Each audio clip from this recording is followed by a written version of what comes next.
माधव जय कुंज बिहारी जय राधा माधव जय कुंज बिहारी जय गोपी जन वल्लभ जय गिरिवर धारी जय गिरिवर धारी यशोदानंदन प्रज जन रंजन यशोदानंदन प्रज जन रंजन यमुना तीर वनचारी जय राधा माधव जय कुंज बिहारी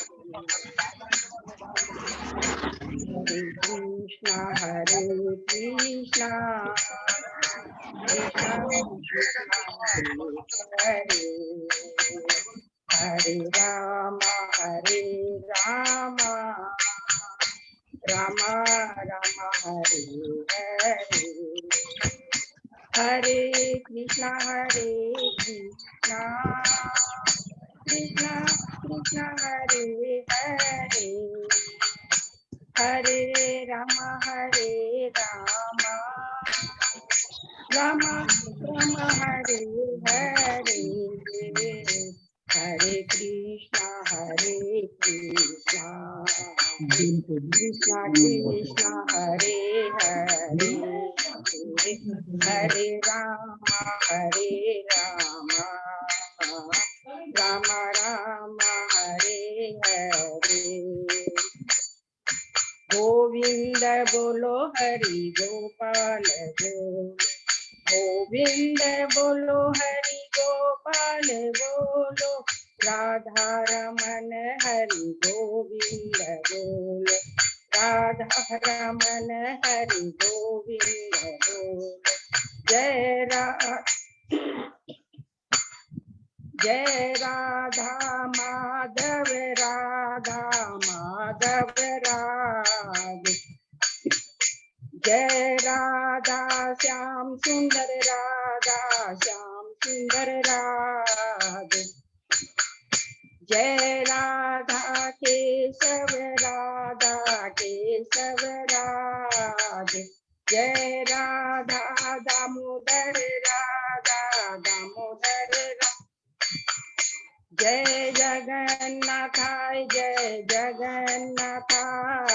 बलदेवा जय सुभद्रा जय गौरांगिताई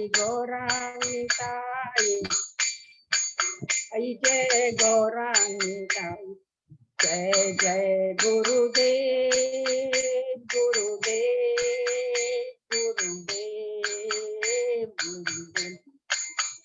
जय जय प्रभुपाद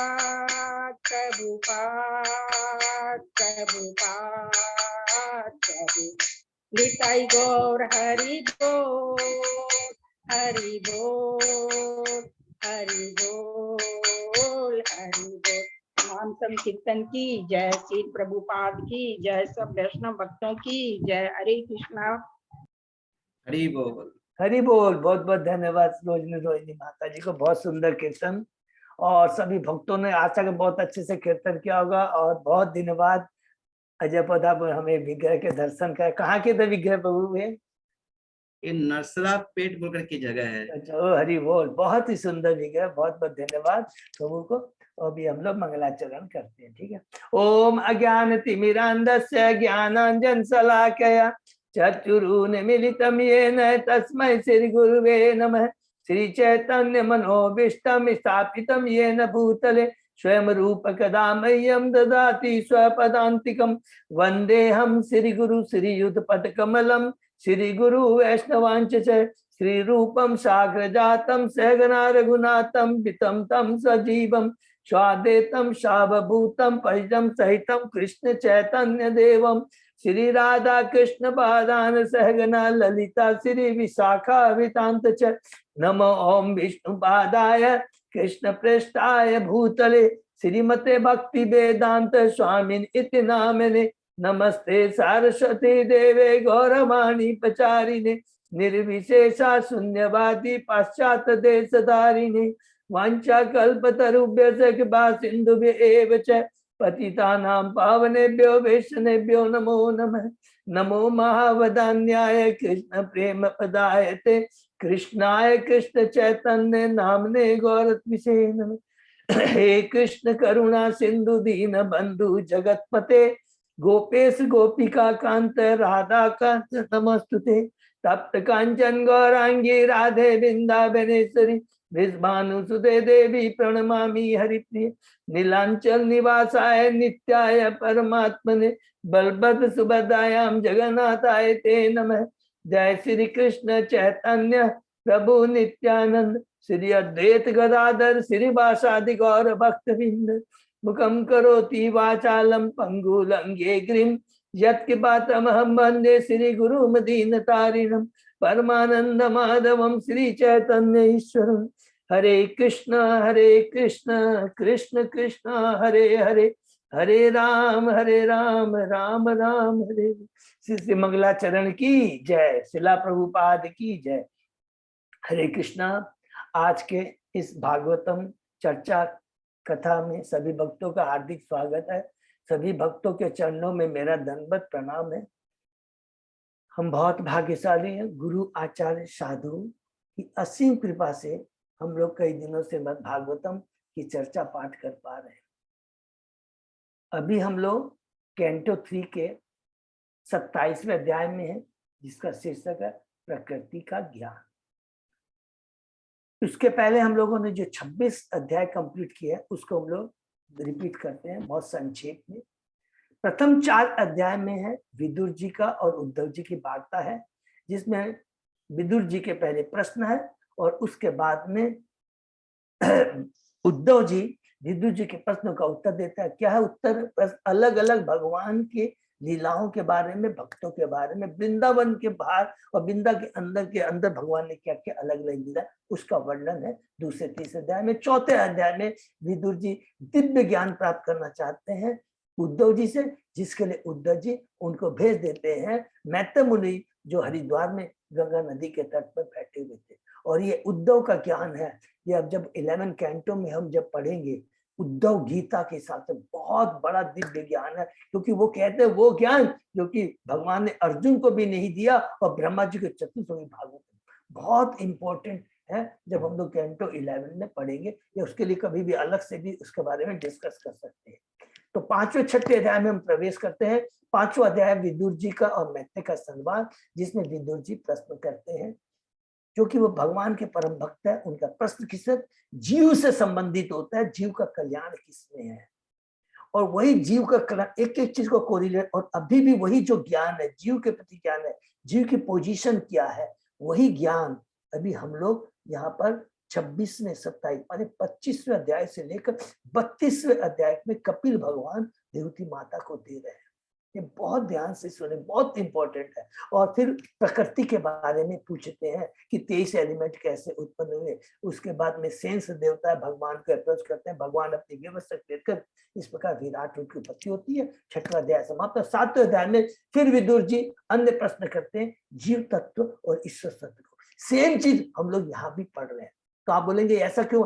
क्योंकि अभी जो कपिल भगवान, बहुत ध्यान से सुनिए, कपिल भगवान देवहूति माता की जो बता रहे हैं वो ज्ञान दे रहे हैं, और उसकी एनालिटिकल स्टेट माने बहुत दिव्य माने डिटेल में एनालिसिस कि प्रकृति क्या है, जीव क्या है, ईश्वर क्या है, एक एक चीज के बारे में बता रहे हैं। इसी को बोलते हैं साक्ष्य दर्शन, एनालिटिकल, जिसका डिटेल में वर्णन है और कहीं नहीं मिलेगा। इतना सुंदर ये ज्ञान है। तो सेम चीज का पाठ पर विदुर जी 7वें अध्याय में पूछते हैं ईश्वर तत्व और जीव तत्व के बारे में पूछते हैं। 8वें अध्याय में ब्रह्मा जी का प्राकट्य है। हमने पूरा किस प्रकार वो भगवान के गर्भोदय विष्णु के नाभि से उत्पन्न होते हैं, कमल नाभि में जो कमल उससे उत्पन्न होते हैं। और 9वें अध्याय में ब्रह्मा जी की प्रार्थना है कि रजोगुण के प्रभाव में यहाँ आ जाओ, क्योंकि आपने मुझे सृष्टि का कार्य किया। कौन सी सृष्टि? केवल क्या बोलते हैं, ये वो विसर्ग माने जो भगवान ने ऑलरेडी कर दिया है, और उसको खाली भगवान ने उनको सजाना है। अलग अलग 14 भुवन में कर्म और स्वभाव के अनुसार जीव को अलग अलग शरीर देना, ये सारा 14 भुवन को आपको फिलअप करना, ये खाली काम है ब्रह्मा जी का। लेकिन ओरिजिनल जो भी एलिमेंट्स है ऑलरेडी करोड़दक्षाय विष्णु हमें दे चुके, जो कि अभी हमने पढ़ा है 5वें और 6ठे अध्याय में। 10वें अध्याय में सृष्टि के विभाग, प्राकृतिक और वैकृतिक सृष्टि। प्राकृतिक सृष्टि भगवान महाविष्णु और वैकृतिक सृष्टि ब्रह्मा जी की सृष्टि। 11वें अध्याय में है परमाणु से समय की गणना, इसमें समय के बारे में, मनवंतर के बारे में, युगों के बारे में हमने डिटेल में पढ़ा। 12वें अध्याय में सृष्टि होती है, जहां से ब्रह्मा जी की सब पहले 5 अविद्या उत्पन्न करते हैं, सबको याद है ना 5 विद्या, तमः, मोह, महामोह, तमिश्रम और अंध तमिश्रम। उसके बाद में ब्रह्मा जी उत्पत्ति करते हैं चतुष्कुमारों की। उसके बाद में रुद्र, रुद्र की उत्पत्ति क्यों होती है, जस्ट रिपीट करो, क्योंकि चतुष्कुमार को कहा था ब्रह्मा जी ने तुम सृष्टि करो, कहते सृष्टि नहीं करूंगे, हम तो ब्रह्मचारी रहेंगे। तो ब्रह्मा जी क्रोधित हो जाते हैं, तो उनके भाव से रुद्र, क्रोध उत्पन्न होता है। लेकिन क्रोध है, अब वो क्या है, तमोगुणी है। वो सृष्टि करने के बजाय पूरा ब्रह्मांड में उत्पाद बनाना शुरू कर देते, तो ब्रह्मा जी उसको कहते भैया तुम रुक जाओ, जब सृष्टि का प्रलय का बात आएगी तब तुमको बुलाएंगे, अभी आप चुपचाप हो जाओ। तब उसके बाद में 10 और पुत्रों को उत्पन्न करते हैं, 10 पुत्रों को, जिसमें 9 है महर्षि और ब्रह्मा जी है। और लास्ट में एक कपल को उत्पन्न करते हैं, शार्दुल और शतरूपा। 13वें अध्याय में बड़ा भगवान का अवतार है। श्वेत भगवान किस प्रकार पृथ्वी का उद्धार करते हैं और किस प्रकार हिरण्याक्ष और बड़ा भगवान का युद्ध होता है, इस प्रकार हिरण्याक्ष को वो मुक्ति प्रदान करते हैं। 14वें अध्याय में हम लोग पढ़ते हैं दीति के बारे में और कश्यप मुनि के बारे में। बहुत सुंदर है कि किस प्रकार दीति गर्भ धारण करती है संध्या समय में, और संध्या समय में चूंकि वो गर्भ धारण करती है, इसलिए 2 असुर उसके गर्भ में आते हैं। और दीति बहुत वो हो जाती है, दुखी हो जाती है, लेकिन पश्चाताप करती है। और सेम चीज हम लोग ने विश्व सार्वभौम प्रभु जी ने बताया था इसी चैप्टर पर, पश्चाताप की अग्नि में सारे पाप नष्ट हो जाता है। हमें जीव को जो मिथ्या अहंकार होता है वो हमको प्रोवोक करता है कि I am so and so, मेरे पास इतना है। लेकिन अगर अपनी रियल आइडेंटिटी को हम समझ जाएंगे कि मेरी रियल आइडेंटिटी क्या है, मेरी ब्रह्मभूत सच्चिदानंद अवस्था मेरी क्या है, मैं सच्चिदानंद हूँ, उस स्थिति को बनाए रखेंगे अपनी मनोदशा में, तो हम लोग कभी भी भ्रमित नहीं होंगे। स्वयं हमेशा मैं करुणा की भावना रहेगी, पश्चाताप की भावना, दास्य की भावना कि मैं दास हूं, मैं मालिक नहीं। ये यदि आइडेंटिटी, ये चेतना हमारी बनी रहेगी तो जिंदगी में कभी भी हमसे भूल नहीं होगी और कभी भी हम पथ से भ्रमित नहीं होंगे। ये याद रखें कि आई एम ओनली दास, कि मालिक की भावना तब आती है तभी हम लोग गलत काम करते हैं। और जब दास की भावना रहेगी, अनजाने में गलती भी हो जाएगी तो हम तुरंत पश्चाताप कर लेंगे, क्षमा मांग लेंगे। ये सबसे बड़ी चीज है। और ये दास तत्व की भावना आती है, भक्ति से आती है। तो ये चीज कहता, तो वो कहते हैं कश्यप मुनि तुम भगवान के भक्त हो, तुमसे गलती हुई है, बड़े बड़े विश्वामित्र मुनि सबसे भी, ब्रह्मा जी से भी गलती होती है, लेकिन तुमने पश्चाताप किया है, घबराओ मत, तुम्हारे दोनों पुत्रों का भगवान उद्धार करेंगे। और इतना ही नहीं, प्रहलाद जैसा महान भक्त तुम्हारा पोता बनेगा। 15वें अध्याय में आते हैं, ब्रह्मा जी के पास जब देवता पहुंचते हैं, क्योंकि गर्भ में 2 असुर आए, पूरा वातावरण कलुषित हो जाता है, घबरा जाते हैं, ब्रह्मा जी के पास आते हैं देवता। कि देवता पूरी लीला सुनाते हैं, किस प्रकार चतुष्कुमार जो रहते हैं वो वैकुंठ लोक में जाते हैं और चतुष्कुमार को वो रोक देते हैं। द्वारपाल, अभी जय विजय नहीं बोलेंगे, द्वारपाल रोक देते हैं, वो क्रोधित हो जाते हैं, उनको अभिशाप दे देते हैं। भगवान स्वयं आते हैं लक्ष्मी जी को लेकर के नंगे पांव और कहते हैं कि ये जो गलती हुई है, मालिक से जो गलती होती है, यदि दास से जो गलती होती है, उसके लिए दायित्व तो मालिक होता है। इतनी बड़ी एक बहुत बड़ी शिक्षा है। हमारे भी कभी भी हमारे लीडर है, हमारे बेचारे जो डिवोटीज है, उनसे गलती हो जाती है तो वी शुड नेवर कहना नहीं चाहिए अरे मेरे आगे नहीं, ये मेरी गलती है। तो हमेशा लीडर को उसको एक्सेप्ट करना चाहिए। तो ये चीज भगवान स्वयं अपने आचरण से बताते हैं। 16वें अध्याय में हम लोग प्रवेश करते हैं कि किस प्रकार ये चतुष्कुमार, शीर्षक है कि चतुष्कुमार द्वारा बैकुंठ के द्वारपालों को अभिषेक, ये शीर्षक है जिसमें चतुष्कुमार अपनी गलती को रियलाइज करते हैं और कहते हैं आप भगवान जो कहते हैं कि मेरी गलती है, ये तो आपका समर्पण है, आपकी तो ये सहन, ये ज्ञानबद्ध जीवों के लिए कि किस प्रकार हमें ब्राह्मणों के प्रति कोई अपराध नहीं होना चाहिए, नंबर 1। और एक लीडर का एक क्या कर्तव्य होता है कि अगर उसके अंडर में यदि कोई भक्त डिवोटी से किसी से गलती हो जाए तो उसका दायित्व अपने ऊपर लेना चाहिए, कभी भी उसको नहीं। ये बहुत बड़ी शिक्षा है। फिर 17 अध्याय से लेकर करके 19 अध्याय तक में हिरण्याक्ष और बड़ा भगवान की लीला है। किस प्रकार हिरण्याक्ष 100 साल के बाद में माता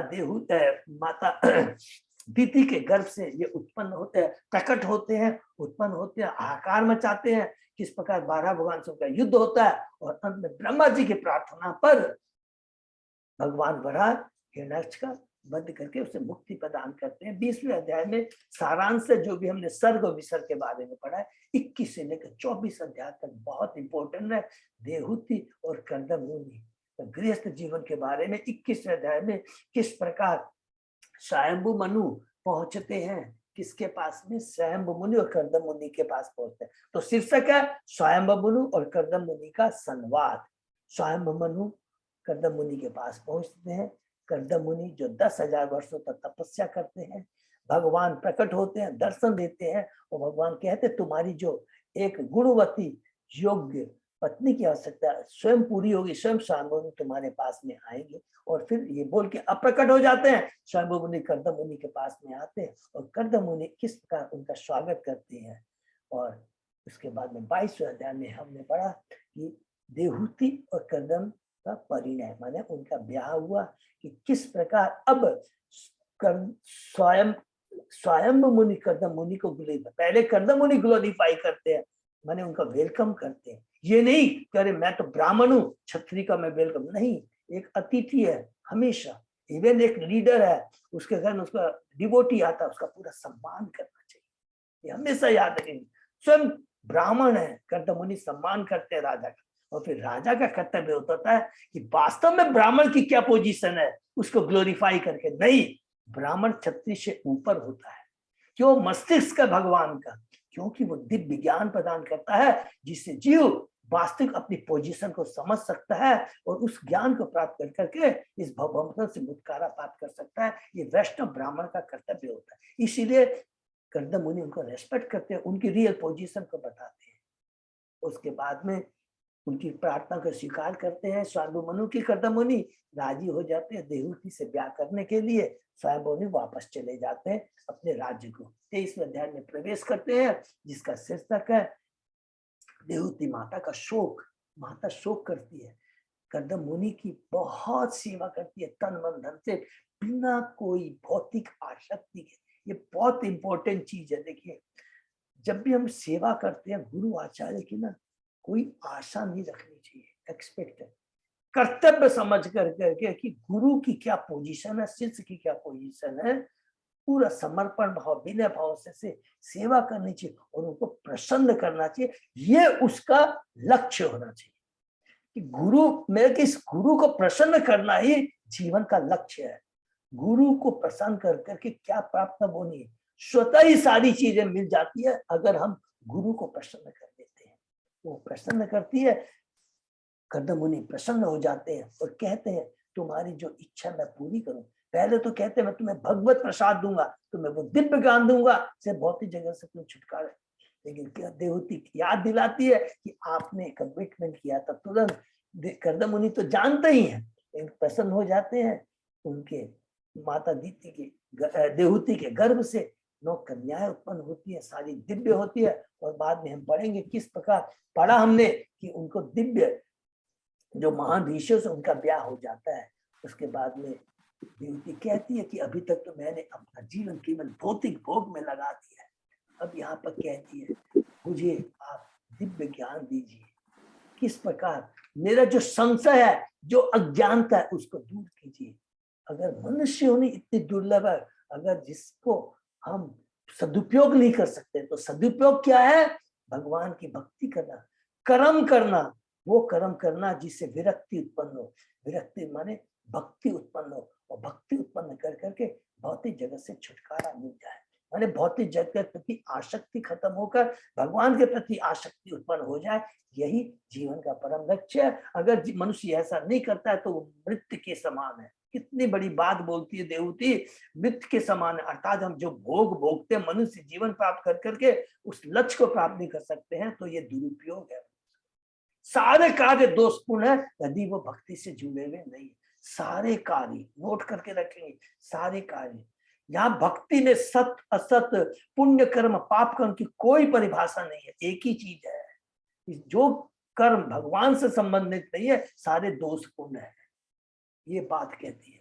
फिर हम लोग 24 अध्याय में प्रवेश करते हैं, कर्दम मुनि का वैराग्य कि उसके अंदर में किस प्रकार हमने पढ़ा कि ब्रह्मा जी आदि। कर्दम मुनि पहले कहते हैं देवहूति को तुम्हें चिंता करने की दरकार नहीं है, स्वयं भगवान तुम्हारे गर्भ से प्रकट होंगे। फिर ब्रह्मा जी एश्वर्य आके कहते हैं हे देवहूति चिंता मत करो, तुम्हारे भगवान अपने ज्ञान की तलवार से शस्त्र तुम्हारे सारे संशय अज्ञानता को छिन्न छिन्न करते हैं। बहुत सुंदर बोलते हैं। और उसके बाद में फिर कर्दम मुनि भगवान प्रकट होते हैं, भगवान को कहते हैं कि मेरा सौभाग्य है कि हम जैसे बद्ध जीव के घर में आप स्वयं आकर के प्रकट हुए, बड़े बेमूल्य इसके लिए लालसा करते हैं। फिर भगवान जवाब देते हैं यस, मैंने अपने वचन को पूरा किया है और मैं अपने ज्ञान के द्वारा माता देवहूति के जितने भी संशय हैं उसको मैं छिन्न छिन्न कर दूंगा। बहुत ही सुंदर है। उसके बाद में हम लोग कर्दम मुनि घर छोड़ के चले जाते हैं, भगवान की भक्ति कर करके वो भगवान के धाम चले जाते हैं। अब रह गए भगवान कपिल और देवहूति माता। यहाँ से शुरू होता है 25 अध्याय से हम लोग जाएंगे पूरे 32 अध्याय तक, जो कि हमने डिस्कस किया था। यहाँ पर देवहूति किस प्रकार भगवान से कहती है, तो देवहूति भगवान कपिल से कहती है कि बहुत सुंदर है उनकी यातना कि मैं इंद्रियों से विक्षुब्ध अज्ञान रूपी अंधकार के गर्त में गिर गई हूं और आप जो है मेरे दिव्य नेत्र हैं, कृपा करके मुझे दिव्य ज्ञान दीजिए। मैं अब अपनी आइडेंटिटी को बताती है क्या। देखिए अब यहाँ से ना एक थोड़ा सा मैं बोलना चाहूंगा कि ज्ञान योग है, एनालिटिकल स्टडी है। भक्ति तो है, ये तो प्रभुपाद जी की कृपा है, लेकिन कपिल भगवान यहाँ पर सबसे पहले ये बताना चाहते हैं एनालिटिक माने पदार्थ और स्पिरिट, भौतिक और आध्यात्मिक दोनों के बारे में डिटेल में बताते हैं। हम साइंस में भी पढ़ते हैं, साइंस के स्टूडेंट याद रखेंगे, केवल साइंस में बताते हैं पृथ्वी क्या है, हाइड्रोजन क्या है, ऑक्सीजन क्या है, इस हाइड्रोजन ऑक्सीजन के मिलने से जल उत्पन्न होता है, लेकिन ये कहाँ से आता है, इसका सोर्स क्या है, उन लोगों को नहीं मालूम है। उनको न तो आत्मा के बारे में मालूम, खाली भौतिक चीज का डिस्कशन करते हैं। लेकिन कपिल भगवान यहाँ पर जो बता रहे हैं उसमें पदार्थ और स्पिरिट, स्पिरिट मीन्स जो दिव्य है, भौतिक नहीं है, और स्पिरिट में परमात्मा भी आ गया, जीव भी आ गया। तो सारा का वर्णन बताते हैं कि ये सारी जो चीजें हैं जो उत्पन्न होती है इसका भगवान से क्या करने से, इसीलिए इसको बोलते हैं साक्ष्य दर्शन, एनालिटिकल विश्लेषणात्मक अध्ययन ऑफ पदार्थ और स्पिरिट, आत्मा एंड परमात्मा। तो यहाँ से जो कहती है कि मैं और मेरी की जो भावना से मैं ग्रसित हो चुकी हूँ, तो भगवान कपिल कहते हैं कि तुम्हें वो ही ज्ञान दूंगा जो मैंने पहले ऋषियों को दिया था, प्राचीन काल में दिया था। तो ज्ञान क्या है, मनुष्य को अपने मन को, चेतना को शुद्ध करना पड़ता है। ये जो दुष्चेतना ही है यही हमारे बंधन का कारण है, ये स्थित करता है। तो उसके लिए क्या करना पड़ता है, हमें भक्ति करनी है, और भक्ति करने के लिए क्या करना है, स्वरूप सिद्ध व्यक्तियों का हमें एसोसिएशन करना बहुत जरूरी है। परम पुरुषों की भक्ति का एसोसिएशन करने से सारी भौतिक जितने भी जो भौतिक पदार्थ है, भौतिक शक्ति बोलेंगे का जो प्रभाव है नष्ट हो जाता है, एकमात्र शुद्ध भक्तों का संग करने से। क्यों? शुद्ध भक्तों का संग क्या है, उनका शरीर दिव्य होता है, उनकी चेतना दिव्य होती है, उनके मुख का दर्शन करने से सारी चीजें दिव्य होती है। केवल उनके प्रेजेंस से, वो बोलेंगे बात की बात है, केवल उनका प्रेजेंस इतना दिव्य होता है जिससे सारा भौतिक प्रभाव अपने आप धीरे धीरे नष्ट होने लगता है। ये बहुत इंपॉर्टेंट, तो भक्तों का संग करेंगे जो बहुत दिव्य है, तो ऑटोमेटिक हमारी जो भौतिक आसक्ति है, चिंता धीरे धीरे खत्म होने लगती है। उसके बाद में कहती है कि आपने कहा कि भक्ति करनी चाहिए, तो कौन सी भक्ति करनी चाहिए? तो भगवान कपिल कहते हैं तुम्हें भाव भक्ति करनी चाहिए, और अगर वो नहीं कर सकते हो तो धीरे धीरे धीरे हमें साधना भक्ति कर कर करके हमें भाव भक्ति के लेवल आना चाहिए। और अंत में कहते हैं कि हमारी जो भक्ति है तीव्र होनी चाहिए, तो धीरे धीरे हमारी भक्ति स्वतः तीव्र हो जाएगी। यहाँ कहने के बाद हम 26वें अध्याय में प्रवेश करते हैं, जिसका शीर्षक है प्रकृति के मूल सिद्धांत। यहाँ पर देखिए हमने डिस्कस तो कर लिया, फिर भी मैं रिपीट करूंगा, याद रखिए। यहाँ पर इस चैप्टर के अंदर में कपिल भगवान 3 चीज के बारे में बताते हैं, परमात्मा के बारे में, जीव के बारे में और प्रकृति के बारे में। सबसे पहले बोलते हैं जीव, इसलिए वो कहते हैं कि मैं परमात्मा के विभिन्न कोटियों के बारे में बात करूंगा, जिसको जान कर करके जो जीव है, जो भगवान का अंश है, वो 3 गुणों से माने भौतिक जगत के प्रभाव से मुक्त हो जाएगा। तो कहते हैं परमात्मा क्या है? वो कभी भी भौतिक जगत में सृष्टि करता है, लेकिन परमात्मा वो आदि है, उनका कोई अंत नहीं है, 3 गुणों से परे है, सर्वत्र दिखाई पड़ते हैं, कभी भी वो भौतिक जगत में आकर भी उससे लिप्त नहीं होते हैं। आते हैं, लीला करते हैं, सब कुछ करते हैं, सृष्टि करते हैं, लेकिन खुद लिप्त नहीं होते। लेकिन जीव क्या है? जीव स्वरूप और कृष्ण में वो भी आध्यात्मिक है, लेकिन भौतिक जगत में आकर 3 गुण के प्रभाव में आकर कर करके वो उसमें बंध जाता है और अपने को कर्ता और इस भौतिक जगत को कर्म क्षेत्र मान लेता है और उसी के प्रति लिप्त होकर वैसे कार्य करने लगता है। तो जीव की पोजीशन बता दिया और परमात्मा की। अब होता है ये जो जीव प्रभावित होता है किसके चलते होता है? प्रकृति के चलते। फिर हमने प्रकृति का पूरा डिटेल में वर्णन शुरू किया। सबको अच्छी तरह मालूम है कि कैसे प्रभाव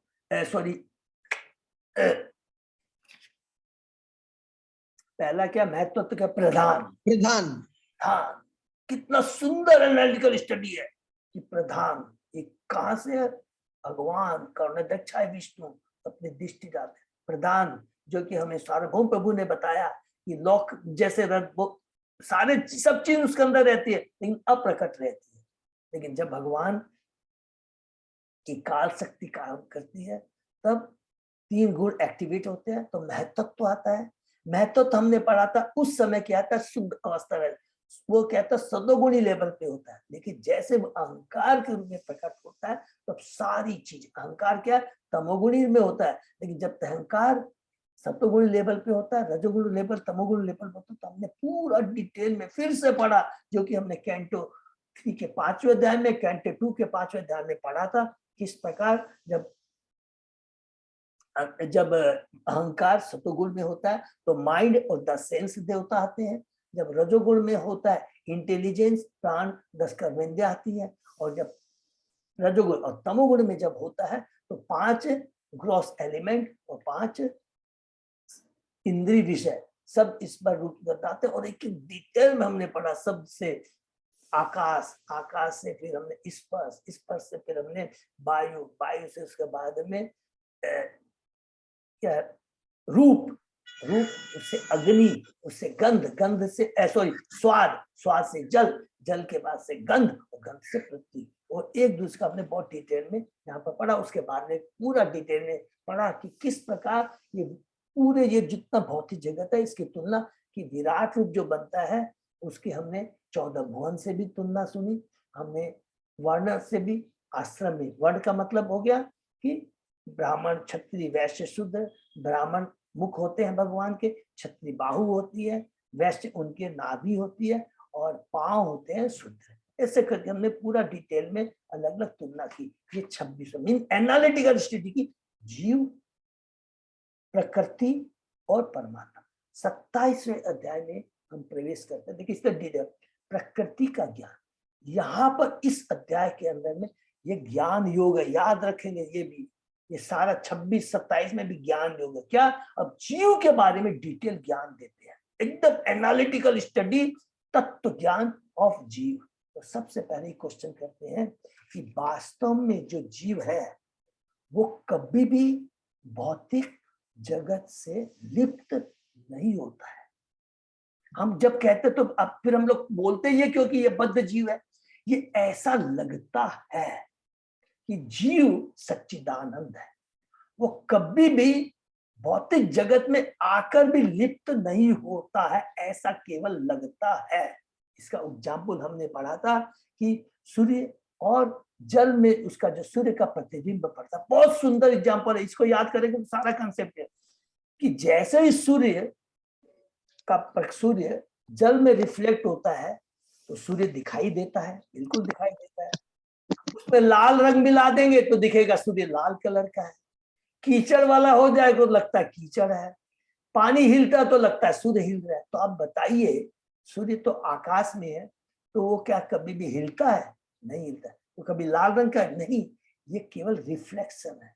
सेम चीज बोलते हैं कि जीव इस भौतिक जगत में आता है तो 3 गुणों के प्रभाव के चलते वो लगता है कि वो बंध गया, वास्तव में बंधता नहीं। अर्थात उसको नोट कर लेंगे कि भोगता है, सुख दुख का जो अनुभव करता है, लाभ हानि, ये शरीर करता है, आत्मा नहीं करती है। अर्थात जो कुछ भी भोगता है इस भौतिक जगत में, शरीर भोगता है, इसलिए शरीर को भोगता कहते हैं।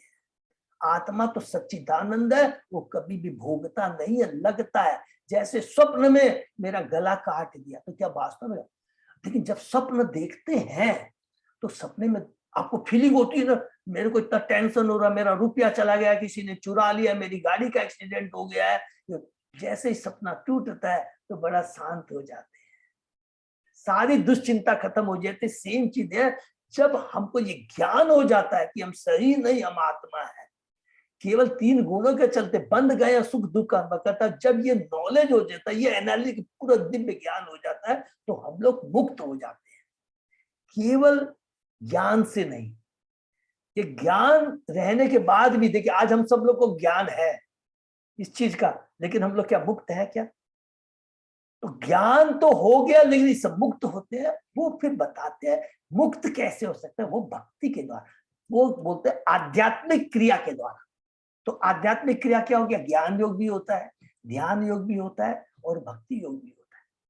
तीनों आध्यात्मिक याद रखेंगे, तीनों से हम अपने को मुक्त कर सकते हैं, अर्थात भौतिक जगत से मुक्त। ज्ञानी भी तो मुक्त होता है ना, वो 3 गुणों से ऊपर ब्रह्म ज्योति में मिल जाता है, ध्यानी भी मुक्त होता है। लेकिन भक्ति सबसे उत्तम इसलिए बताया गया है कि वो शाश्वत होती है।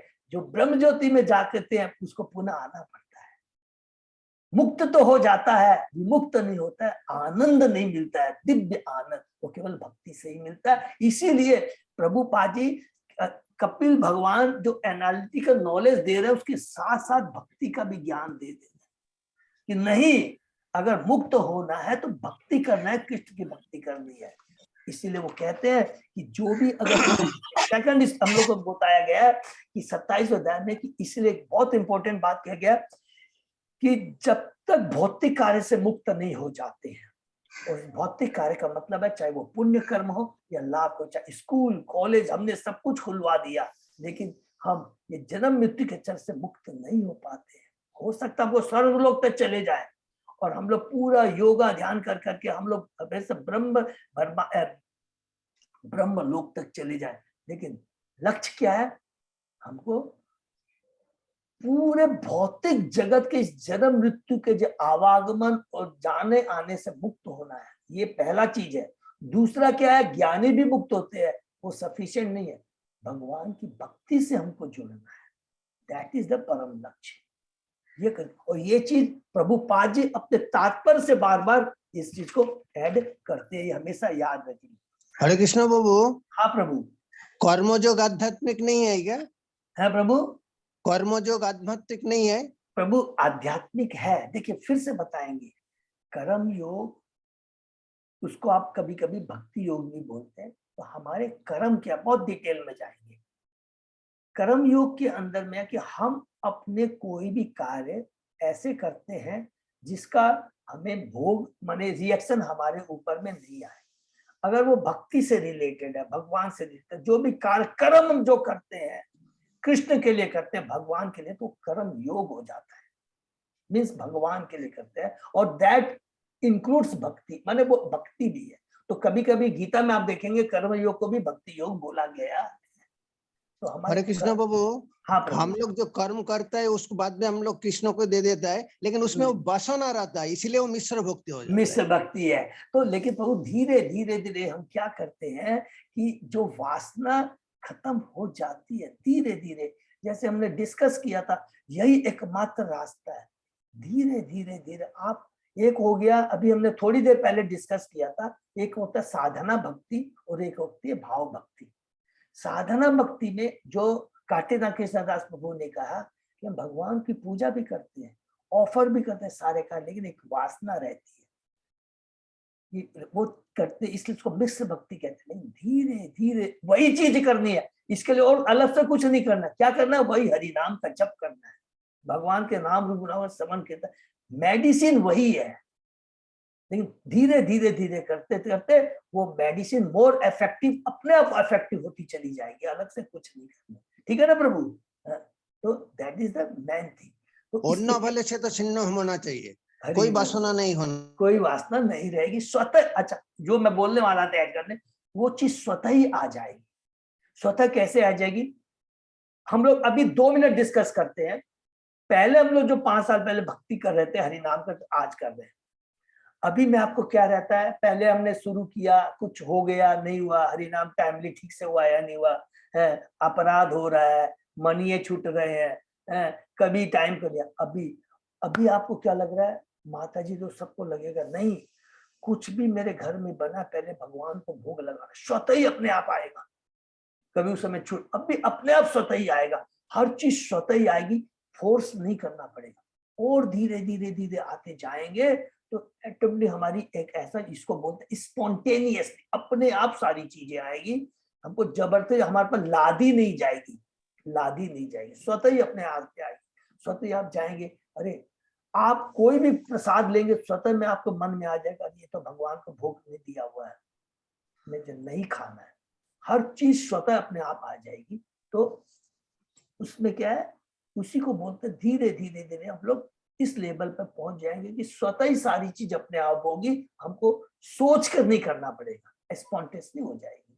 उसके बोलते भाव भक्ति में हम लोग आ जाएंगे। ये बहुत इंपॉर्टेंट है। तो करना क्या है, केवल उसी चीज को हमको प्रैक्टिस करते जाना है। कंडीशन एक ही चीज है। हरे कृष्णा। मोहन प्रभु कुछ बोल रहे हैं? हाँ प्रभु जी, भक्ति शब्द आया है भज धातु से। हाँ। और भज का अर्थ है सेवा, और आचार्य लोग कहते हैं भज सेवायाम। भक्ति का एक अर्थ में, शॉर्ट में एक अर्थ है सेवा करना। हाँ। तो अगर हम भगवान की भक्ति करते हैं, मतलब भगवान की हम सेवा करते हैं। हरि बोल। तो भगवान कृष्ण की सेवा है भक्ति। तो जैसे कहना ऋषिकेन ऋषिकेश सेवनम भक्ति उच्यते। अपने इंद्रियों मन के द्वारा, इंद्रियों के स्वामी भगवान ऋषिकेश कृष्ण की सेवा करना, यह है भक्ति। हरि बोल, हरि बोल। तो बहुत सुंदर प्रभु जी ने भक्ति को हम लोग को डिटेल में बताया। और हमें केवल सेवा भाव से, चेतन चैतन्य में लिखा है कि हरिनाम का जप करना, भगवान के राम गुण का श्रवण कीर्तन स्मरण करना। और हम लोगों ने बताया था कि भक्ति के जो 5 अंग है, जो सार्वभौम प्रभु जी ने हम लोग को बताया था कि 5 चीज को खाली ध्यान में रखेंगे, जो कि हम लोग ने मायापुर में किया। क्या है? हरिनाम का संकीर्तन, भक्तों का संग, श्रीमद् भागवतम स्मरण, डेटी सेवा वर्षिप करना और धाम दर्शन। ये सारे भक्ति के 5 प्रमुख अंग है। सब कुछ आ जाएगा और ये कलयुग के लिए बहुत जरूरी। अगर इसको हम लोग कंटिन्यू करते रहेंगे तो स्वतः हमारी स्पॉन्टेनियस, स्वतः स्फुर्षित हो जाएगी। उसके बाद में हमने कुछ पढ़ा कि जब भक्ति करता है, जो भगवान का भक्ति संपन्न करने में भक्त का क्या हो जाता है, समभाव रहता है। ये क्वालिटी हमने डिस्कस किया कि वो किसी के प्रति कुछ नहीं रखता है, बिना कठिनाई के वो एकांत स्थान में रहना है। तो एकांत स्थान में रहने का मतलब हमने क्या पढ़ा कि अब भक्तों का संग नहीं करना है, भक्त मैत्री करना। एक क्वालिटी पढ़ी है ना हमने 7 से लेकर के 11 श्लोक में। मैत्री भाव का मतलब है, प्रभुपाद जी बोलते हैं घनिष्ठता किसके संग करनी चाहिए, भक्तों के संग करनी चाहिए। मैत्री भाव का मतलब ये नहीं हो कि भक्तों के संग मैत्री भाव कर ले उसको। फिर उन्होंने कहा कि मनुष्य को भौतिक चेतनाओं से परे दिव्य स्थिति में स्थिर रहना चाहिए। तो दिव्य स्थिति का मतलब है कि जीव की क्या पोजीशन है, जीव स्वरूप और कृष्ण नित्य दास, उसमें रहना चाहिए। माने इस प्रकार अहंकार से मुक्त हो जाएगा और अपने को उसी तरह देख सकता है जिस तरह आकाश में सूर्य को देख सकता है। हरि बोल। तब क्या होगा कि उसकी जो दृष्टि है, उसको देखने की, जो मनुष्य को देखने की शक्ति, वो बदल जाएगी भक्ति करने से। अर्थात वो शरीर नहीं, वह आत्मा है, वह भगवान का अंश है। भगवान की सेवा करना ही उसका, उसके देखने की दृष्टि वो चेंज है। तो प्रभुपाद जी कहते हैं हमारी वर्तमान चेतना को श्री भगवान श्री कृष्ण की चेतना के अतिरिक्त अन्य समस्त जीव बोधों से मुक्त होना चाहिए। तो अगर हम भगवान की भक्ति करते हैं, कृष्ण में चेतना रखते हैं, तो बात की जो चीज हमसे मुक्त हो जाए, मीन्स अहंकार कि मैं शरीर हूँ, मैं आत्मा हूँ, I am the controller, I am the enjoy, स्वतः उससे मुक्त हो जाएंगे। और चेतन चैतामृत में भी कहा गया है, पूर्ण भक्त चर अचर जो भी पदार्थ देखता है, उस समय वह कृष्ण की शक्ति को देखता है कि जो कुछ भी भौतिक जगत में, जो कुछ भी मैं कर रहा हूँ, इसमें कृष्ण की शक्ति निहित है। उसे कृष्ण का साकार रूप याद आता है और स्वतः ही वो स्वरूप सिद्ध हो जाता है। देखिए कितनी बड़ी बात लिखा है कि अभी हम लोग ने जो विराट रूप का भी जो भी डिस्कस किया ना, देखिए बहुत एनालिटिकल, भले या थोड़ा, कि अगर जब हमको ये ज्ञान हो गया, हमने पदार्थ का पूरा ज्ञान हो गया, प्रकृति में कैसे सारी चीजें आती है, ये ज्ञान होने के बाद जब अपने जीवन में देखते हैं तो हमने क्या पढ़ा है, ये सारी चीज भगवान से संबंधित है। हमने पढ़ा है कि कैसे महाविष्णु से सारी चीजें आती है। जो ये ज्ञान को ध्यान में रखेंगे, अपने जीवन में इसको उतारेंगे, तो स्वतः हमें कृष्ण का, भगवान का ध्यान आ जाए, भगवान के साकार रूप का ध्यान आ जाएगा। और वह भगवान के साकार रूप का ध्यान आ गया, सब चीजों के स्रोत भगवान है, भगवान की भक्ति करना ही जीवन का परम लक्ष्य है। भगवान भौतिक जगत से छुटकारा पाकर भगवान की सेवा में अपने को नियुक्त करना ही जीवन का परम लक्ष्य है। ये चीज ध्यान आकर अगर उसको प्रैक्टिस करते हैं तो भौतिक जगत में रहते हुए हम लोग स्वरूप सिद्ध हो जाते हैं, स्वरूप सिद्ध हो जाते हैं। अर्थात स्वरूप मीन्स अपनी मेरी जो रियल आइडेंटिटी क्या, सच्चिदानंद ब्रह्म अवस्था, और भगवान ब्रह्म क्या, परम ब्रह्म की सेवा करना, वो स्वरूप सिद्ध व्यक्ति सिचुएशन में आ जाते हैं। इतनी बड़ी बात प्रभु कहते हैं, ठीक है। और आज उसके आगे हम लोग पढ़ेंगे, ठीक है। ये बहुत माने अच्छा एनालिटिकल है, इससे काफी लंबा गैप हो गया तो हमने डिस्कस किया इसको, ठीक है। ओम नमो भगवते वासुदेवाय, ओम नमो भगवते वासुदेवाय, ओम नमो भगवते वासुदेवाय। नारायण नमस्कृत्य नरं चैव नरोत्तमं देवी सरस्वती व्यासं ततो जयम् उदीरये। नष्टप्रायेषु अभद्रेषु नित्यं भागवत सेवया, भगवती उत्तम श्लोके भक्ति भवति नैष्टिकी। आराधयो भगवान ब्रजेश तनय ततदाम वृंदावनम, रमया काचित् उपासना व्रजवधूवर्गेण्य कल्पिता। श्रीमद्भागवतम प्रमाणम अमलम प्रेमा पुमर्थो महान, श्री चैतन्य महाप्रभो मतम इदम तत् आदरो न पर। हरे कृष्ण कृष्ण कृष्ण हरे हरे, हरे राम राम राम हरे हरे। कैंटो 3 अध्याय 27 श्लोक नंबर, प्रभु थोड़ा मैं कंफ्यूजन हूँ, थोड़ा बताएंगे। प्रभु जी 12 से होना चाहिए ना, ओके। तो अभी तक हमने 11 तक के श्लोक में पढ़ा जीव की स्थिति क्या, जीव की पोजीशन, ये नॉलेज है, एनालिटिकल नॉलेज जीव के बारे में। और फिर हमने पढ़ा कि जो जीव है, फिर गुण जो है, जो भक्त के गुण है, कि संभाव होना चाहिए, उसकी दृष्टि बदल जानी चाहिए, ये सब के बारे में करने के बाद फिर 12वें श्लोक में हम लोग आगे पढ़ते हैं। ठीक है। यथा जलस्थ आभास स्थलस्थेन अवदृश्यते स्व आभासेन तथा सूर्यो जलस्थेन दिवि स्थितः। जिस प्रकार आकाश इसी सूर्य को सर्वप्रथम जल में पड़े प्रतिबिंब से और फिर कमरे की दीवार पर पड़े दूसरे प्रतिबिंब से देखा जाता है, उसी तरह परमेश्वर की उपस्थिति देखी जाती है। हरि बोल। कितना बढ़िया बात किया कि सूर्य आकाश में है, पहले वो किसके ऊपर पड़ता है? जल के ऊपर पड़ता है, फिर वो जल कमरे की दीवार पर पड़ता है, जब वहां से तो दीवार पर भी हमको धूप दिखाई देती है ना। सेम चीज यहाँ पर बोलता है, वही परमेश्वर की स्थिति। हम जीव आत्मा है, ये हमारी रियल आइडेंटिटी पोजीशन है। अहंकार के चलते जब हमारे में अहंकार आ जाता है तो हमारी मीन्स जब हम वास्तविक जो जीव प्रतिबिंब मन अहंकार में आ जाता है, फिर वो अहंकार से क्या होता है कि क्या सोचने लगता है कि उस अहंकार के चलते वो सोचता है कि ये शरीर है, ये मेरा शरीर है। ये अहंकार के चलते आता है। हमने पूरा पढ़ा है कि अहंकार के संग में क्या क्या आता है। पूरे जो हमने 23 एलिमेंट है, मन, बुद्धि, भौतिक शरीर, कर्मेंद्रिया, ज्ञानेंद्रिया, ये सब अहंकार से उत्पन्न होती है। तो जब जीव समझने लगता तो अहंकार और उसका शरीर कि ये मैं शरीर हूँ, ये शरीर भोगने के लिए है, ये किससे आता है? अहंकार से आता है। तो ये तो तात्पर्य पढ़ते हैं।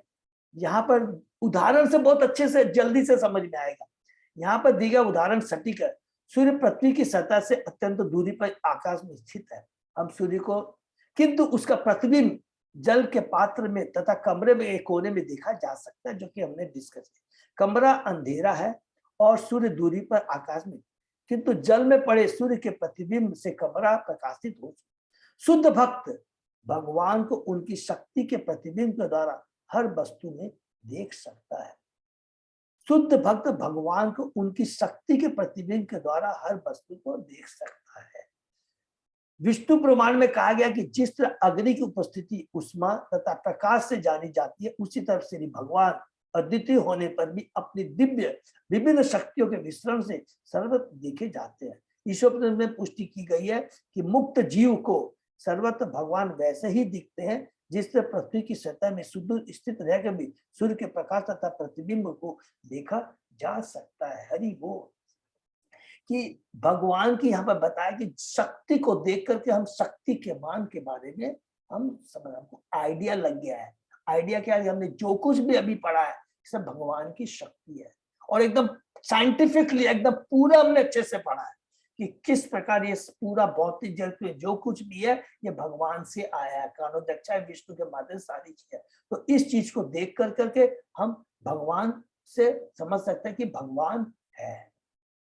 मिथ्या अहंकार प्रतिबिंब जो है और ये मिथ्याकार से जो शरीर है, अगर हमको भगवान के बारे में ज्ञान है, बहुत हम लोग ध्यान से सुनेंगे, तो ये जो शरीर है, ये जो अहंकार है, ये सारी चीजें अल्टीमेटली क्या है? ये शरीर भी भगवान का है, सब कुछ भगवान का है। जो कुछ भी हम देखते हैं भगवान का है। तो हमें करना क्या चाहिए? सिंपल चीज है। जो भी इंद्रियां हमने आ गई हैं, मिथ्या अहंकार के आ गई है, जितने भी हमारी कर्मेंद्रिया है, चाहे ज्ञानेंद्रिया है, जो मन है या बुद्धि है या ये शरीर है, इसको ये भगवान का और भगवान की सेवा में ही लगाना है। ये ध्यान रखना है। जिस प्रकार हम केवल कमरे की दीवार में ये रोशनी है, ये किसकी है? ये सूर्य भगवान से ही आई है, मीन भगवान से, सब कुछ वो है। ये हमेशा हमें याद रखना चाहिए, नंबर 1। और नंबर 2, ये जो शरीर है, ये जितनी भी जो चीज हमारे पास में है, ये जीवात्मा है, जीव है, वो भगवान का अंश है।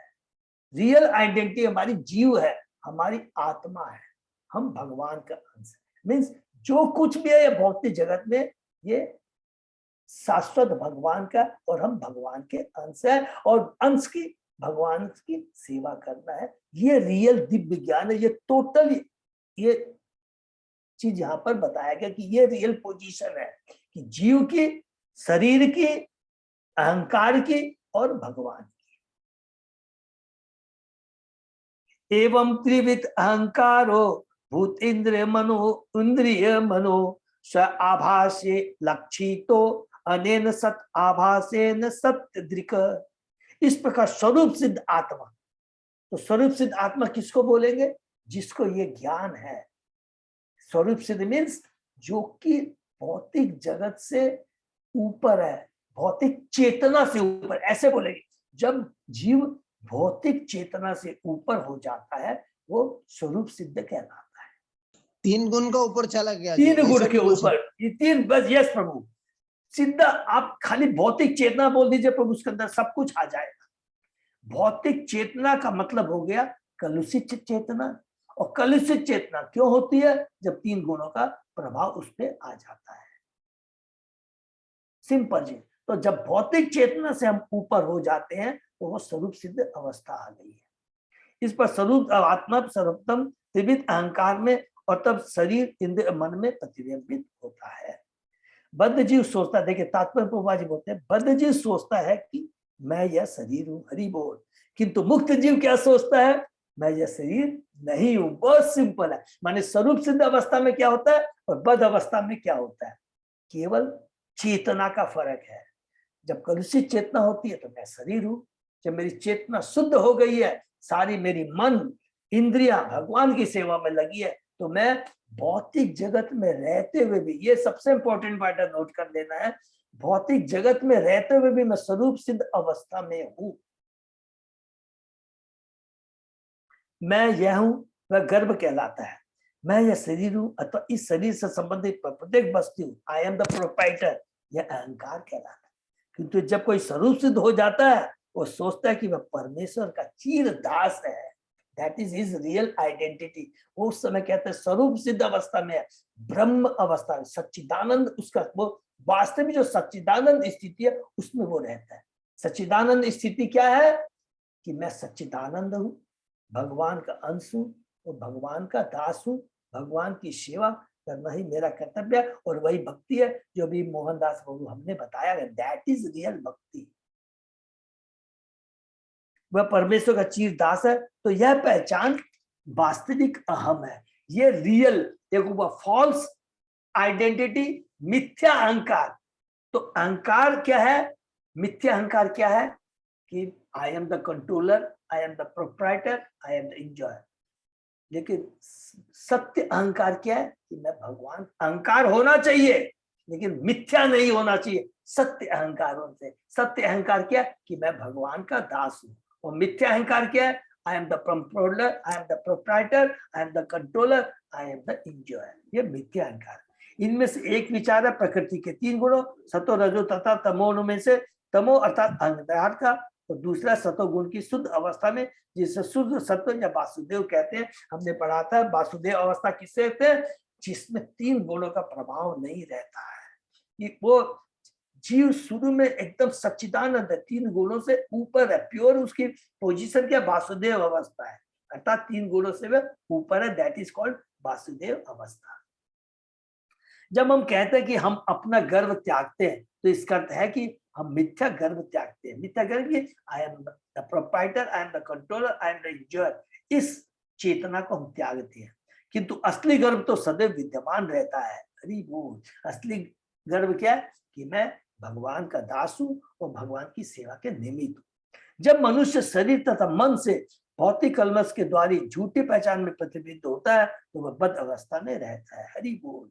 और जब शुद्ध अवस्था में प्रतिबिंबित होता है तो मुक्त कहलाता है। अर्थात वो जो रिफ्लेक्शन की हमने बात की है उससे उसको कोई फर्क नहीं पड़ता है, प्रतिबिंब से उसको कोई फर्क नहीं पड़ता। उसको मालूम है कि मेरी रियल पोजीशन क्या है? सूर्य के समान है। मैं जीव हूं, मैं कभी भी, मैं उस सूर्य के समान हूं। जल में जो भी रिफ्लेक्ट दिखाई देता है, सूर्य लाल रंग का, पीला रंग का, जो भी कलर है, उससे मेरा कोई लेना देना नहीं है। मैं प्रतिबिंब नहीं हूं, मैं ओरिजिनल सूर्य हूं, सूर्य का प्रतिबिंब नहीं हूं। वो स्वरूप सिद्ध सिचुएशन है। बद्ध अवस्था में अपनी भौतिक संपत्ति के साथ पहचान को शुद्ध करना चाहिए और उसे अपनी आपकी पहचान परमेश्वर के साथ करनी चाहिए। परमेश्वर के साथ पहचान, कितनी सुंदर सुंदर बात कहते हैं। मेरी पहचान क्या है? मैं कृष्ण का दास हूं। मेरी पहचान ऐसे नहीं होनी चाहिए कि मैं इतना बड़ा मालिक हूं, मेरा इतना बड़ा घर है, मेरी ये पोजीशन है, मेरे पास ये धन है। ये गलत पहचान है। बद्ध अवस्था में मनुष्य हर वस्तु को इंद्र तृप्ति की वस्तु मान लेता है, जबकि मुक्त अवस्था में वह हर वस्तु को परमेश्वर की सेवा के लिए ग्रहण करता है। देखिए कितना डीप बातें लिखा है। मेरे पास शरीर है, इंद्रियां हैं, मन है, बद्ध अवस्था में हूं मैं। लेकिन जब मेरे को ये चीज समझ में आता था कि ये सारी चीजें एक्चुअली क्या है, सब परमेश्वर से, सब मेरे को सब चीज परमेश्वर के लिए यूज करनी है, तो वो उसकी क्या हो जाती है, वो सही सोच है, उसकी सही अहंकार में युक्त वैराग्य, नित्य हरि बोल। जीव की असली मुक्त अवस्था कृष्ण चेतना या भक्ति है, हरि बोल। अन्यथा शुद्ध आत्मा के लिए भौतिक स्तर पर या शून्य में स्वीकृति तथा अस्वीकृति या निर्विशेषवादी अपूर्ण अवस्था है। सारी चीजें के बारे में बता दिया कि शुद्ध आत्मा के लिए असली मुक्त अवस्था कृष्ण चेतना या भक्ति है। कृष्ण चेतना का मतलब है, हम लोग थोड़ा सा इसको फिर प्लीज करें। कृष्ण चेतना जैसे वर्ड बोलते हैं, पहली चीज क्या बोलेंगे? कृष्ण भगवान का साकार रूप है। कृष्ण दो हाथों में मुरली बताते हुए वो साकार रूप है, वही सर्वेसरा है, सभी चीज के स्रोत वही है। जो कुछ भी है उनकी सेवा के लिए। ये जो निर्विशेषवादी है, जो कुछ भी है कि भगवान, ये सब अपूर्ण ज्ञान है। पूर्ण ज्ञान क्या है कि कृष्ण का साकार रूप है, वो सारी चीज के स्रोत है, और जो कुछ भी हम है, मैं इंक्लूडिंग मेरा शरीर, सारी चीजें, भौतिक चीजें, सब कुछ कृष्ण की सेवा के लिए। यही पूर्ण ज्ञान है और यही वास्तव में कृष्ण भक्ति है। विशुद्ध आत्मा को जिसे सत्य दिक् का कहा गया है, जान लेने से हर वस्तु को परमेश्वर के प्रतिबिंब रूप में देख सकता है। सत्य दिक् जो अभी हमने पढ़ा है, आत्मान या स्वरूप सिद्ध आत्मा जिसको बोलते हैं। विशुद्ध आत्मा मीन सत्य दिक्, जो कि किस चेतना में रहता है? स्वरूप सिद्ध अवस्था में रहता है। जान लेने से मनुष्य हर वस्तु को परमेश्वर के प्रतिबिंब रूप में देखता है। परमेश्वर के प्रतिबिंब रूप में देखता है कि जो कुछ भी जिया हर वस्तु को भगवान से संबंधित देखता है। इस संबंध में एक ठोस उदाहरण दिया जा सकता है। बद्ध जीव एक अत्यंत सुंदर गुलाब देखता है और सोचता है कि इस सुगंधित पुष्प का उपयोग अपनी इंद्रिय तृप्ति के लिए क्यों न करूं। यह एक प्रकार की दृष्टि है। किंतु एक मुक्त आत्मा इसी फूल को परमेश्वर के प्रतिबिंब के रूप में देखता है और सोचता है यह फूल परमेश्वर की श्रेष्ठ शक्ति से संभव हो सका। हरि बोल। अतः यह उनका है और इसका उपयोग उनकी सेवा में होना चाहिए। इसको हम लोग अंडरलाइन कर लेंगे तो बहुत अच्छा लगेगा। जो कुछ भी भौतिक जगत में देखते हैं, इवन स्वयं को देखते हैं, क्या मानना चाहिए? सब भगवान की शक्ति है। हम पराशक्ति है और ये भौतिक जो कुछ है अपराशक्ति, लेकिन है भगवान की शक्ति। तो शक्ति को शक्तिमान की सेवा में यूज होना चाहिए। बस सिंपल चीज यही है। संभव होता, अतः यह उनका है, उसका उपयोग उनकी सेवा में होना चाहिए। ये दो प्रकार की दृष्टियां, और यही कहते हैं सही दृष्टि, सही चीज को देखना। यहाँ पहले श्लोक में हमने पढ़ा था ना 8वें के नौ की दृष्टि सही हो जाने। सही दृष्टि का मतलब है कि मेरी जो सोच, मेरा ज्ञान है, उस ज्ञान के अनुसार मेरा कर्म हो जाएगा तो वो सही दृष्टि हो जाएगी और वो सही कर्तव्य हो जाएगा। दृष्टि क्या है? सब कुछ भगवान की है, मैं भी भगवान का हूँ। ये भौतिक जगत में है जो भी चीज है वो भगवान की शक्ति है, मैं भी भगवान की शक्ति हूँ। और सारी शक्तियां, चर अचर, निर्जीव और सजीव, सब भगवान की सेवा में यूज होना चाहिए। अगर ये दृष्टि हो जाती है तो इसी को सही दृष्टि बोलते हैं और उसी के साथ में कर्म करना चाहिए। ये दो प्रकार की दृष्टियां। बद्ध जीव इस फूल को अपने भोग की वस्तु के रूप में और भक्त इस फूल को भगवान की सेवा में प्रयुक्त होने वाली वस्तु के रूप में देखता है। इसी प्रकार मनुष्य परमेश्वर के प्रतिबिंब को अपने इंद्रिय, मन तथा शरीर, यहाँ तक सारी वस्तुओं में देख सकता है। इस सही दृष्टि से वह प्रत्येक वस्तु को भगवान की सेवा में लगाता है। भक्ति रसामृत सिंधु में कहा गया है कि जिसने अपना सब कुछ, अपनी प्राण शक्ति, संपत्ति, बुद्धि तथा भगवान की सेवा में लगा दिया है, या जो उन्हें की सेवा लगाना चाहता है, तो मुक्त आत्मा या सदृक, सदृक मीन्स फिर से रिपीट, स्वरूप सिद्ध मानना चाहिए, भले ही वह कैसी स्थिति में क्या न हो, चाहे वो भौतिक जगत में हो, चाहे आध्यात्मिक जगत में कहीं भी हो। ऐसा व्यक्ति वस्तुओं को उसी रूप में जाने रहता, माने नॉलेज में। हरे कृष्ण। तो थोड़ा सा कंप्लीट हो गया, क्योंकि ये इस तरह का एक ही बहुत अच्छा श्लोक है, और इसको हम लोग, ये ज्ञान योग है, ये इसलिए ये बहुत इंपॉर्टेंट है। प्रभुपाद जी की कृपा क्या है, देखिए एक चीज नोट करके, सपोज कीजिए ये तात्पर्य नहीं है, आप खाली श्लोक को पढ़िए, ट्रांसलेशन को पढ़ेगा, तो हमको क्या लगेगा, हम ज्ञानी भी बन जाएंगे। प्रभुपाद जी इतने कृपालु हैं, ज्ञानी कैसे बन जाएंगे? अरे मैं तो शरीर नहीं, मैं आत्मा हूं, मेरे को इस भौतिक जगत से छुटकारा पाना है, ये बद्ध जीवन है, ये नहीं चलेगा। ज्ञानी नहीं बनना है, हमें भक्त बनना है। और जब प्रभुपाद का तात्पर्य पढ़ते तब समझ में आता है कि ज्ञानी से ऊपर हमें भक्त बनना है, क्योंकि भक्त के अंदर ज्ञान इंक्लूड है। ज्ञान क्या है, ज्ञान योग क्या है? हम शरीर नहीं, हम आत्मा है, यह भौतिक जगत दुखालय है, इस भौतिक जगत से मुक्त होना है, ठीक है, ये हो गया ज्ञान। भक्ति क्या है? ये भौतिक जगत दुखालय है, दुखालय अशाश्वतम। हम भगवान, हम क्या है, इस भौतिक जगत के नहीं है, हम आध्यात्मिक जगत के हैं, और आध्यात्मिक जगत में जाकर के भगवान की भक्ति से जुड़ना है। यही पूर्णता है, यही ज्ञान की पूर्णता है, और यही हमारे, अगर हमारे कर्म भगवान से जुड़ जाते हैं, यही कर्म की पूर्णता है। तो ज्ञान की पूर्णता और कर्म की पूर्णता में, ज्ञान क्या है कि हम शरीर नहीं, आत्मा है, हम भगवान के अंश है, भौतिक जगत दुखालय है। और कर्म की पूर्णता कि हमको अब चूंकि भगवान है, भगवान की सेवा में लगा। तो ज्ञानी तो कहाँ तक जाता है, खाली भौतिक से छुटकारा पाकर ब्रह्म ज्योति तक में लिख जाता है। भक्त क्या होता है कि वो भगवान की सेवा में अपने को नियुक्त करता है। तो यही चीज है।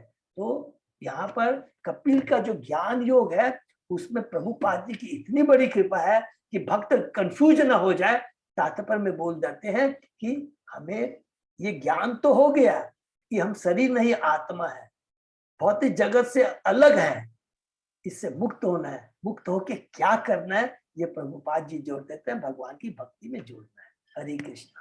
हरे कृष्णा बाबू। हाँ प्रभु।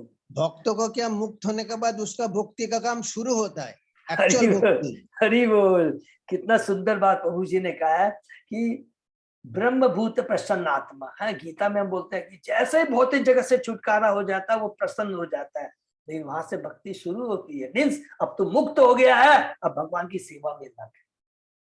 और वो मुक्त, भगवान इतनी बड़ी बात कहते हैं प्रभुपाद जी, भौतिक जगत में रहते हुए मुक्त होकर के भगवान की सेवा में लग सकते हैं।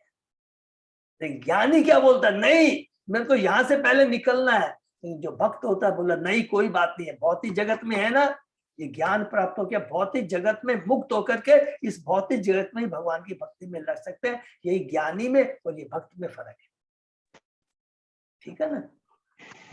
हरे कृष्णा। तो यहीं पर समाप्त करते हैं। और बहुत इंपॉर्टेंट चैप्टर है, क्योंकि ये ज्ञान योग है। उसके बाद में कपिल भगवान है, बहुत कृपालु है। उसके बाद में बोले चलो तेरे को ध्यान योग के बारे में भी बता देते हैं।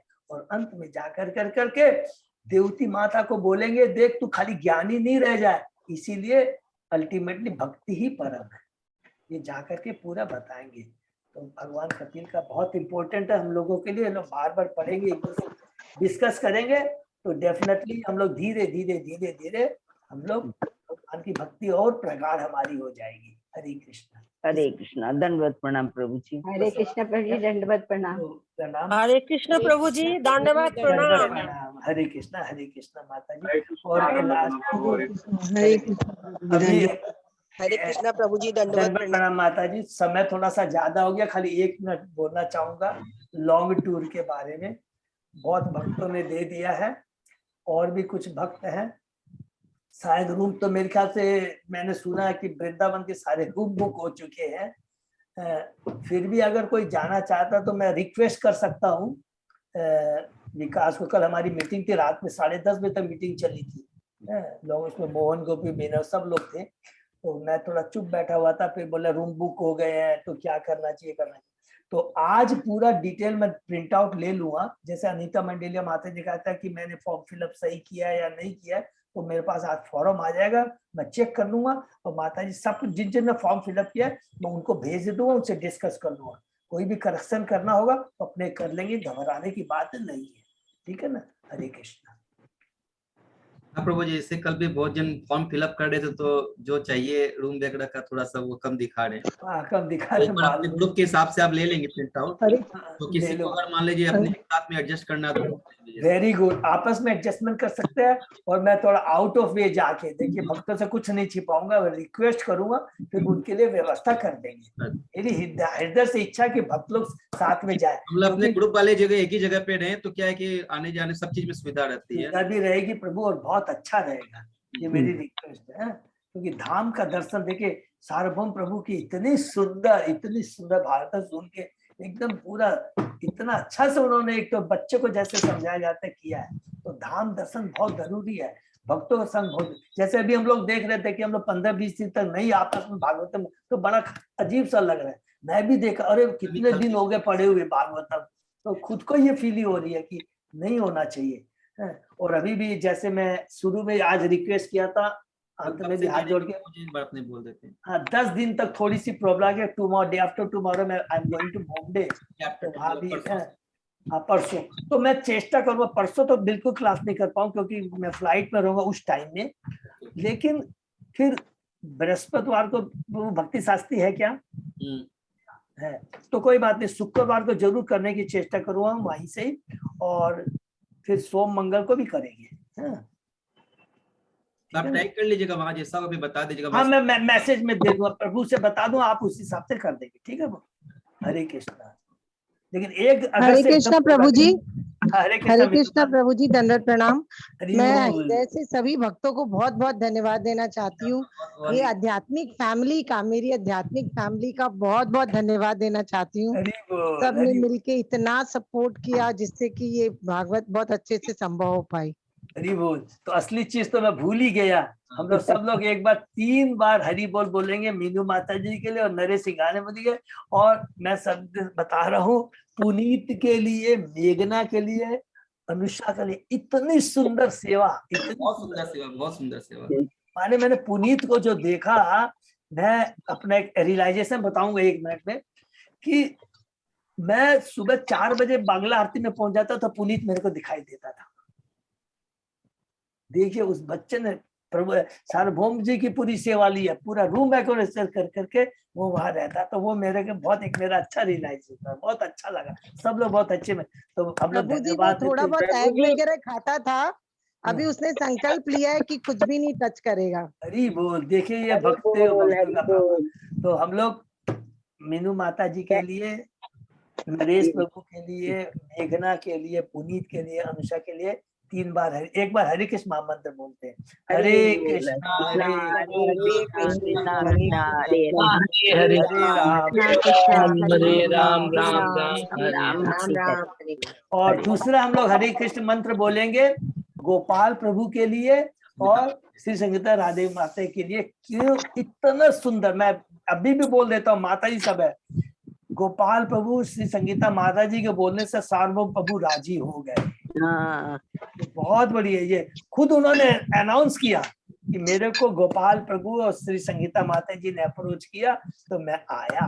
ये उनके शब्द के लिए भी हम लोग हरे कृष्णा हरे कृष्णा कृष्णा कृष्णा हरे हरे राम राम राम हरे। बहुत बहुत धन्यवाद मीनू माता जी, नरेश प्रभु, पुनीत, मेघना, अनुषा, गोपाल प्रभु और श्री संगीता राधा देवी प्रभु जी। ऐसी कृपा भागवत से हमने अभी तक नहीं सुनी है, ऐसा मौका, ऐसी भागवत पहली बार सुनी है प्रभु जी हम लोगों ने। हरे कृष्णा प्रभु जी, आप सबका बोलिए, लेकिन आप कितनी भागवत में मेहनत की है, सारा तो आप ही करवाए। नहीं माता जी, वो सारा आप ही करवाए हैं। नहीं वो तो नहीं है माता एनर्जी जी। तो वहीं से आती है, उत्साह तो वहीं से आता है। मेन तो माता आप जी, ही थे। आपने हमको प्रोत्साहित किया, सेवा का मौका दिया, तो मैंने उसको प्रयत्न किया। हरे हम कृष्ण। सारे भक्त को जोड़ के रखने वाले कड़ी आप ही हैं प्रभु जी। आप ही अरे नहीं प्रभु, ये सब आप लोगों की कृपा है। मैं अभी भी बताया हूँ, बिना भक्त को नहीं रहेंगे, भक्त साथ में नहीं रहेंगे, एक दूसरे से नहीं जुड़े रहेंगे, कुछ भी नहीं। Thank you so much to everybody. फिर हम लोग कल मिलते हैं। हरे कृष्ण। हरे कृष्णा। तो लॉन्ग टूर का सब लोग ध्यान रखेंगे, भूलिएगा नहीं प्लीज। हाँ, हरे कृष्ण। सही भक्तों का बहुत बहुत धन्यवाद। फिर आज का सेशन यही विराम देते हैं, फिर कल सुबह 7 बजे में। हरे कृष्ण।